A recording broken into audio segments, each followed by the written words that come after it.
You are watching the Indian Engineers and this is part 7 of complete Angular tutorials in Hindi. Guys पिछली video में हमने angular components बनाना सीखा, but इस video में हम angular के डिफरेंट टाइप ऑफ कंपोनेंट्स बनाना सीखेंगे। एक कंपोनेंट हम ऐसा बना सकते हैं जिसके अंदर इनलाइन स्टाइल हो, और एक कंपोनेंट हम ऐसा बना सकते हैं जिसमें इनलाइन टेम्पलेट हो। इसके अलावा गाइस एक कंपोनेंट ऐसा भी बनाया जा सकता है जिसमें inline style as well as inline template हो। तो गाइस चलो प्रैक्टिकल करके हम डिटेल में देखते हैं।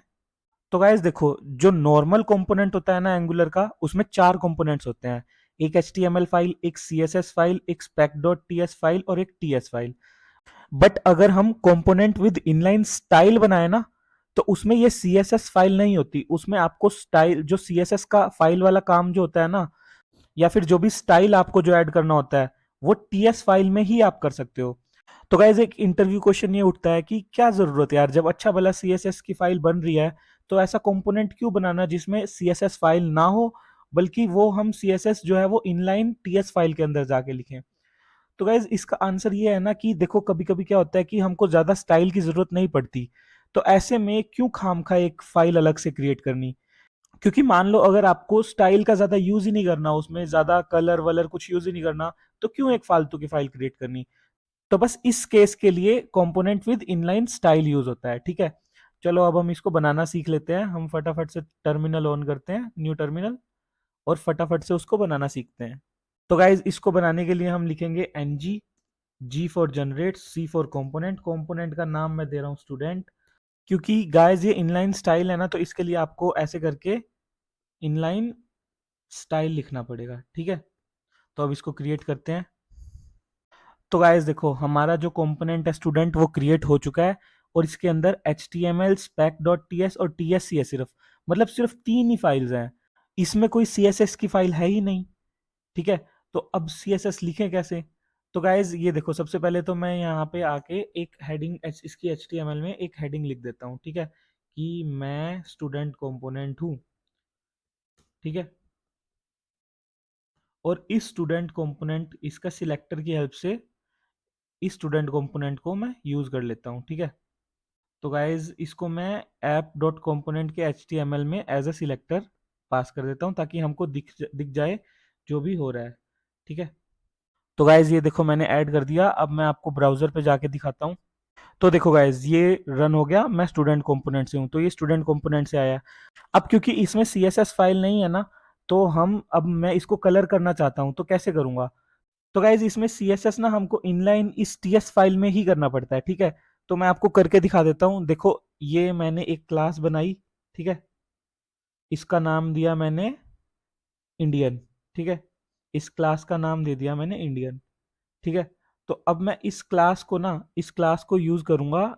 इस क्लास की हेल्प से मैं स्टूडेंट कंपोनेंट को कलर दे दूंगा रेड। ठीक है, देखो मैं आपको दे के दिखाता हूँ। यहाँ पे स्टाइल्स में आके डबल टिक लगाओ, और इसके अंदर लिखो इंडियन डॉट इंडियन। ठीक है, .INDIAN डॉट इंडियन, और कलर इसका दे दो रेड। तो अब मैं ब्राउजर पे जाके आपको इसका कलर दिखाऊं ना, देखो गाइज ये रेड हो चुका है। तो इस तरह से आप एक इनलाइन स्टाइल कंपोनेंट बना सकते हो एंगुलर में। तो गाइज इसके बाद हम देखते हैं इनलाइन टेम्पलेट।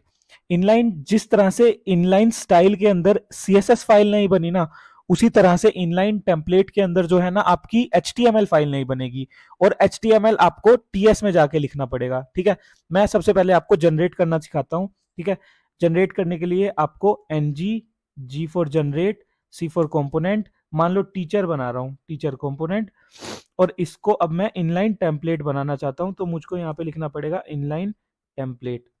ठीक है, तो उसके अंदर ना HTML फाइल ही नहीं बनेगी आपकी, और HTML फाइल हमको TS फाइल के अंदर जाके लिखनी पड़ेगी। ठीक है गाइज, तो गाइज टीचर कंपोनेंट अपना जनरेट हो चुका है। इसके अंदर आप देख सकते हो 3 फाइल है, एक CSS फाइल है, एक spec.ts है, और एक TS फाइल है। ठीक है, तो गाइज मान लो इसमें हमने HTML लिखना है, तो उसके लिए आप इस टेम्पलेट के अंदर आके लिखेंगे TS फाइल के अंदर। तो ये हटा के मैं इसमें लिख देता हूं कि मैं टीचर कंपोनेंट हूं। ठीक है, H1 टैग के अंदर, तो मैं पहले H1 टैग लगा लेता हूं, और इसके अंदर लिख देता हूं कि मैं टीचर कंपोनेंट हूं। ठीक है, मैं इसमें लिख देता हूं मैं टीचर कंपोनेंट हूं। ठीक है गाइस, तो अच्छा यहाँ पे एरर है, H1 होगा। ठीक है, तो मैंने ये लिख दिया। अब मान लो मैं इसमें CSS लिखना चाहता हूँ, तो CSS तो हमारे पास है ही इसके अंदर, तो उसका यूज़ कर लेंगे। यहाँ पे मैं क्लास बना लेता हूँ, एक टीचर नाम से क्लास भी बना लेता हूँ। ठीक है, और इस क्लास का मैं यूज़ कर लूँगा, इसमें तो CSS फाइल है ही, तो डायरेक्ट उसी के अंदर मैं इसका यूज़ कर लेता हूँ। तो ये CSS फाइल में गया मैं, यहाँ पे मैंने डॉट टीचर लिखा और इस क्लास का यूज़ कर लिया। ठीक है, यहाँ पे कलर जो होगा हमारा वो होगा ब्लू।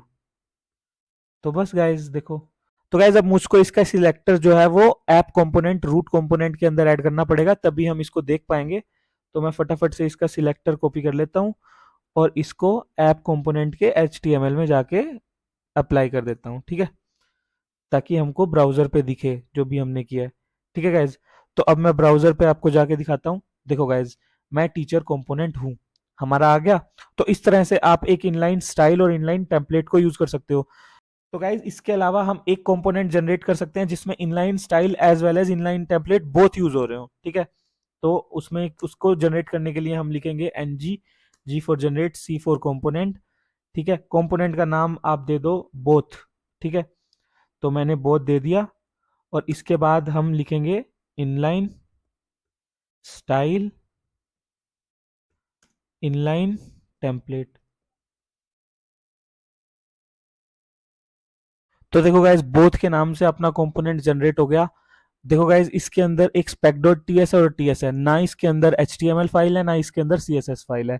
ठीक है, तो इसके अंदर यहाँ पे आप HTML यहाँ पे लिख सकते हो सेम, और CSS यहाँ पे लिख सकते हो डबल टिक लगा के।